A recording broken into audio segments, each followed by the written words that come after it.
Hi, my name is Ethan Preston, and today we'll be talking about internet addiction, behavioral addiction treatment. Um, there are my credentials listed: Ethan Preston, BSW, licensed chemical dependency counselor, 3 with a QMHS endorsement. Currently at the School of Social Work, University of Pikeville. Social Work 620 Addictions class. Dr. Gold is my instructor, and our due date is July 27th, 25. So let's just dive right in. So, just introduction, just basic things that I found that, this stuff was very interesting to me because this is something I've tried to limit myself with just how much I'm on the internet or on my mobile device. So just some basic information, just introduction, internet gaming, also known as internet gaming disorder. However, it's not technically a disorder yet. And the DSM, I'll get to this in a couple more slides, but it's under a section 3, I believe, and it still needs more research to get more credibility for a diagnosis. But internet gaming disorder is a behavioral condition characterized by excessive and compulsive engagement in online gamings. The things that stand out to me just in that brief sentence is the compulsiveness. The ability, the inability to, stop from doing it. Like you are obsessing about it, thinking about it, because we know obsessions come before the compulsions. So there's a real cognitive thing, I believe, behind this. And then as you read a little further, you compulsively engage in online gaming, leading to significant impairment in social, academic, and occupational functioning. Yeah, so like you're putting things, you know, other things are less as important as your gaming and the amount of time that you're spending gaming. You're calling off work. You are missing your daughter's birthday. You are not involved as a parent or as a husband. So the main thing is that there's a disturbance, there's a disruption, there's an interference, um, there's a problem at hand with this. So individuals with IGD often experience symptoms similar to substance-related disorders, which I find very interesting, including withdrawal, tolerance, and loss of control over gaming behaviors. I have a stepson, and when we limit his time, he gets very irritable. He has a bad attitude when we ask him to do like simple chores, like take out the trash and things like that. So there are warning signs, and I think that in my experience, that I have noticed this, and I see that the research is probably needed, but I definitely see it firsthand. The tolerance and the withdrawal from not playing the game, especially when children go through a period of you know time without the device.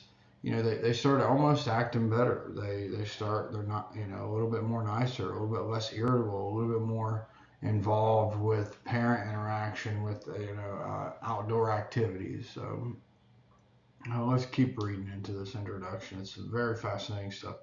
This condition gained a lot of attention in the early 2000s. Obviously, that's when a lot of things took off with the computer and people becoming uh, having computers at the residential address, and then not just a commercial. It wasn't just a work thing. It started to become a in the home thing. So researchers observed that problematic gaming behaviors could disrupt daily responsibilities, as we've talked about. Isolation is a key thing. They're being less interactive with one another, which again then results into poor social skills. So, but there are some other things. They can talk on headsets, but the content of the uh, conversation is strictly via through the telecommunications, right? So it's not really a social interaction. It's more of just a conversation over the phone. Just the last little part. Again, it's not classified as a disorder yet, but it is talked about kind of in that gambling um, area in the DSM in the section 3, as I said earlier. So let's continue. Just the history of this. Again, there were obviously some people ahead of their time and realized this was being a serious problem. The first research to formally identify and study the internet related addictions, including problematic gaming, was Dr. Kimberly S. Young, who developed the Internet Addiction Test, which is an assessment tool that we are using, or some people use. Again, that's a IAT abbreviation. Um, and Young's diagnostic questionnaire in the late 1990s. So she was really ahead of it. She was very aware of what was about to happen, which says a lot about her. Very interesting person that I really think was ahead of her time, really. I do. While Young's work primarily focused on general internet addiction, it laid the foundation for recognizing subtypes of such as gaming disorders. Um, Building on the research, the American Psychiatric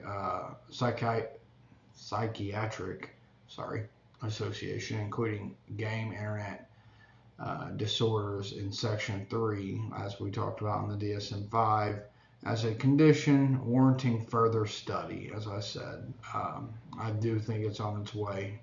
Heavily, I believe that. This classification signaled growing recognition of IGD as a legitimate mental health concern through additional research. And again, I'm a firm believer that this will happen and I think needs to happen. DSM-5 and diagnostic criteria, as we mentioned, internet addiction is not formally recognized in DSM-5. However, internet gaming disorder is in Section 3 for further study.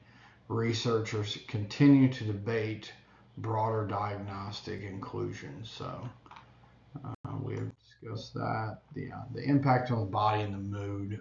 Excessive internet use can cause sleep problem, headaches, posture problems, and vision strain. Psychologically, it's linked to anxiety, depression, and mood swings. And oddly enough, again, I said I have a stepson. I see these, I see these things, and so it's very similar to what I work in SUD. It's very similar to what someone would be experiencing with mild substance use disorder, with the mild cravings and irritability and poor eating habits, poor sleeping habits. I mean,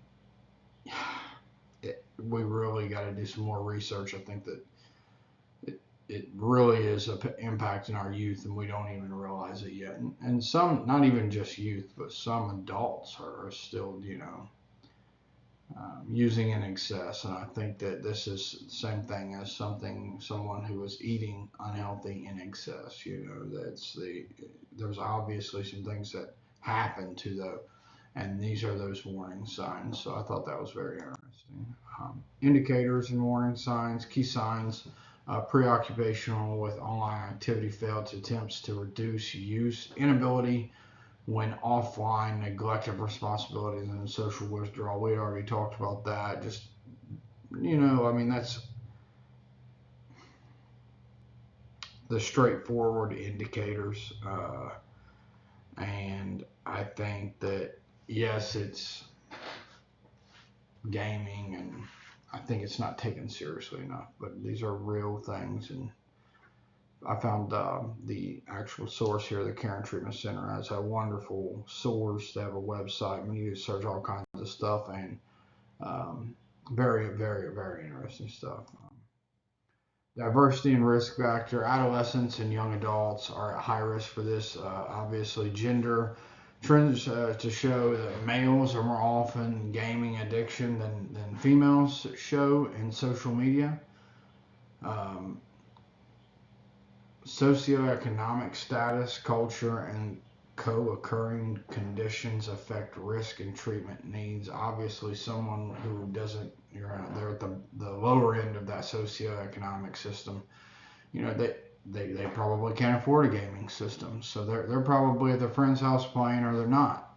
So obviously they might be at a lower risk to develop issues with that. But yeah, and then social media. I personally believe that male or female, just humans, we all, once we begin, maybe not all, that's not the right word to use, but most of us enjoy that social media. Reels, TikTok is taking off. Recent statistics. So global prevalence ranges from 6% to 14%. Um, and that is in the globe, so that's everywhere. So in just specific regions, I thought had more numbers than others, higher numbers. I'm sorry. And Asia reaches about 20 to 25% in the U.S. Youth show highest use, particularly with smartphones and social media. Again, it's not just internet now.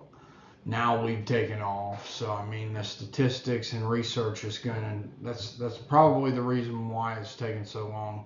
It started with just computers, and now we're into touch screen phones. So I think that obviously with time we will have more research to back a diagnosis and justification for based on clients, their inability to focus and function as an adult. They might meet the criteria when it is available. So yeah, and I also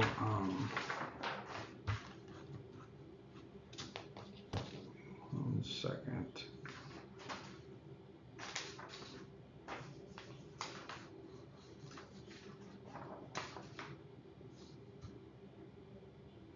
Okay, yes, here it is.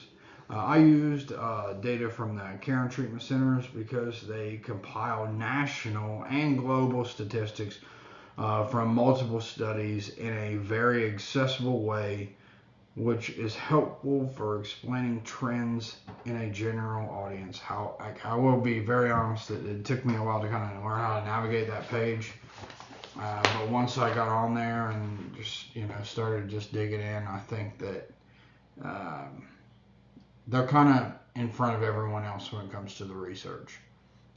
That Karen, they're ahead of the curve, I think, and they're realizing this is a real problem. So I think that I wanted to use their information. It made the most sense with them being kind of working towards a diagnosis, and raising awareness, and then they have self, we'll talk about that at the end, but some self help stuff that you can reach out to get help with these types of addictions. So I thought that was very cool. So now we're coming to the peer reviews. So my first peer review, this is a randomized controlled trial, elevated an 8-session CBT group intervention designed to reduce internet addiction and enhance self-control among 7th through 9th grade students in northern Israel. And I have my um, I'm sorry, I forgot what I was going to say. Oh, yeah. With the 7th and 8th grade, again, that's getting to the youth. That's getting to that area of people that are in a high rate use. So I don't know that. I think that it would have to be a study that we continue to like work with the same population, and then continue to gather information, maybe how they're doing, a longitudinal study, I believe is what it is. And we gather that over time and see kind of where they're at and see what's going on. I think that could help a lot. So sample and methods. Participants, again, there were 160 adolescents, an average age of 13 and a half years of age, designed, random assigned experimental group, received CBT sessions, controlled, engaged in non-therapeutic discussions. The measurements that they were able to use is the internet addiction questionnaire and self-control scales, pre and post intervention, and then study treatment model, group CBT model targeting cognitive distortions and impulsive behavior associations with excessive internet use. I love that. I think it's very well the target area, just really kind of the cognitive distortions is where that's at, the impulsiveness, and then obviously the obsessive thinking and the compulsive thinking. Very good stuff there. So, and then limitations including the preliminary nature of the study and short follow-up period, which restricts generalizability. So again, that's what I was saying at the beginning of this one. I kind of knew going in. I knew the information, but I feel like it has to be that longitudinal study that over the course of 20 years, 30 years working with this has to be an ongoing thing to get some more validity to get those justifications for diagnosis. Conclusion: the study found that the group with CBT improved self-control and significantly reduced internet addiction symptoms among adolescents. I'm a firm believer in CBT, evidence-based practice. I think that this is perfect therapy for the symptoms and features that are presenting with the internet addiction. Peer Study 2. This study assessed a short intensive CBT group program for college students with internet addiction and examining impacts on addiction severity, procrastination, sense of coherence, and social support. Study 2, sample and methods. Participants, 43 college students, 21 interventions, and 22 controlled. So I do like that model. Designed, randomized to 10 CBT sessions or controlled, assessed at baseline, post-intervention, and a 6-week follow-up. I do like that. That's more extensive than the original, the first study. I think that I'm a big fan of the follow-up. Would have loved to see them continue to do that, as I've already said. Measures internet addiction test, procrastination scales, sense of coherence, perceived social support. Treatment models. So short-term group CBT emphasizes cognitive restructuring, behavioral modification, interpersonal skills, and stress management. So again, if we're talking about stress management, that's going to be a huge thing.